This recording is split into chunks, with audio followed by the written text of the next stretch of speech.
Welcome to Blizzard Fire. We hope this video helps fire up your solution. In this video, I will explain how to make bread egg toast. First, gather your ingredients: bread, 2 large eggs, 1/4 cup of milk, a tablespoon of butter, and a pinch of salt. You might also want a teaspoon of sugar or cinnamon for a sweeter version. Having everything ready makes the process smooth and enjoyable. Next, prepare your egg mixture.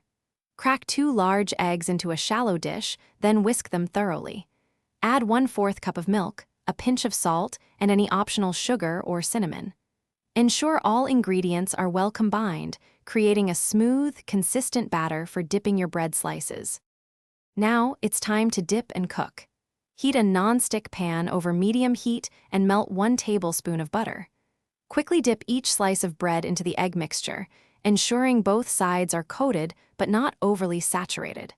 Place the dipped bread onto the hot pan and cook for 2 to 3 minutes per side until golden brown. Finally, serve your delicious egg toast immediately. You can top it with your favorite syrup, fresh berries, or a dusting of powdered sugar. This simple, comforting dish is perfect for breakfast or brunch. Enjoy the warm, soft texture and delightful flavor you've created with just a few basic ingredients. Thanks for watching. If you found this helpful, don't forget to like and subscribe.